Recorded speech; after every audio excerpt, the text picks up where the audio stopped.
Assalamualaikum warahmatullahi wabarakatuh. Kami dari kelompok 5 akan mempresentasikan materi tentang data link layer. Materi ini kami susun untuk memenuhi tugas mata kuliah jaringan komputer. Dalam video ini kami akan menjelaskan apa itu data link layer, fungsi protokol yang digunakan, Hingga mekanisme flow control dan error control dapat memproses komunikasi data. Baik, langsung saja ke materi video. Let's go. Baik, sini saya akan melanjutkan materi yaitu pengertian data link layer versi lengkap. Data link layer adalah lapisan kedua dalam model OSI yang berperan sangat penting untuk memastikan data dalam dikirim antara perangkat yang berada dalam jaringan yang berdekatan.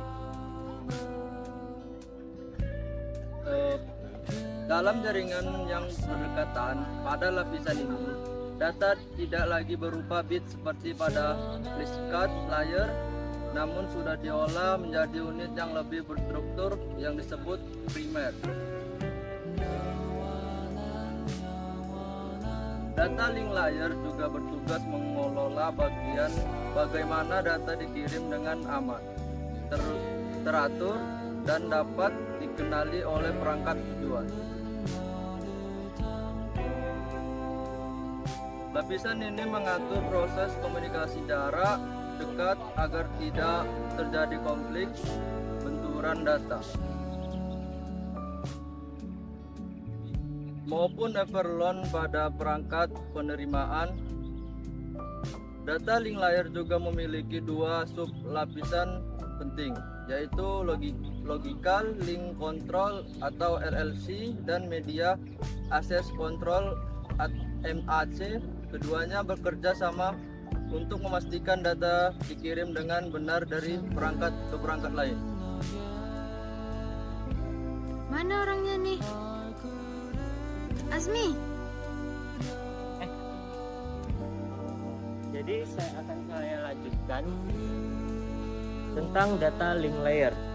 Data link layer memiliki beberapa fungsi utama yang benar-benar krusial dalam jaringan komputer, yaitu proses mengubah bit-bit data menjadi unit data, yaitu frame. Tanpa framing, data akan sulit dikenali dan rentan salah saat diterima. Yang kedua adalah flow control, yaitu mekanisme pengaturan kecepatan pengiriman data. Fungsinya agar pengirim tidak mengirim data terlalu cepat sehingga peringkat penerima itu kewalahan untuk memprosesnya. Lalu ketiga ada addressing, khususnya penggunaan MAC address, yaitu alamat fisik yang diberikan pada setiap perangkat jaringan. Dengan adanya MAC address, perangkat dapat saling mengenali dan memastikan data itu terkirim dan tanpa error lah. Yang keempat adalah error detection ataupun correction, yaitu kemampuan untuk mendeteksi dan bahkan memperbaiki frame-frame yang dikirim. Ini memastikan data yang tidak sampai itu tidak rusak ataupun berubah. Jadi dengan fungsi-fungsi ini, data link layer itu jadi salah satu lapisan terpenting lah dalam menjaga keandalan komunikasi data. Sekian dari saya, terima kasih. Baiklah, saya di sini akan melanjutkan materi yang tadi. Kita lanjut ke materi ketiga, yaitu protokol data link layer dan PDU frame atau versi singkat. Pada data link layer ini ada beberapa protokol yang bisa digunakan.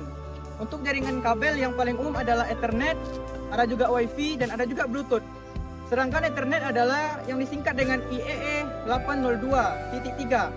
Pada koneksi point to point seperti WAN sering digunakan PP dan HDLC. Dan sedangkan Wi-Fi disingkat dengan IEE 802.11. Dan untuk komunikasi jarak pendek ada Bluetooth dengan disingkat IEE 802.15. Di lapisan ini, bentuk data yang diproses disebut frame. Frame terdiri dari 3 bagian utama. Yang pertama ada header, ada payload, dan ada juga trailer. Header yang dimaksud adalah yang berisi MAC address dan informasi kontrol. sedangkan pilot sebagai isi data utama. Dan ada juga trailer untuk mengecekkan kesalahan seperti FCS dan CRC.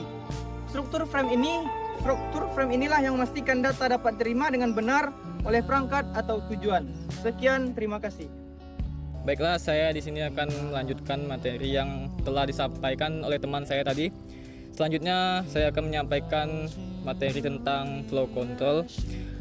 Flow control adalah mekanisme penting untuk mengatur kelancaran pengiriman data. Ada dua metode utama yang perlu kita pahami. Yang pertama adalah stop and wait. Pada metode ini, pengirim mengirimkan satu frame dan kemudian harus berhenti sambil menunggu balasan ACK dari penerima. Setelah menerima ACK, barulah frame berikutnya dikirim. Metode ini sederhana dan andal, namun kurang efisien karena jalur komunikasi sering dalam keadaan idle.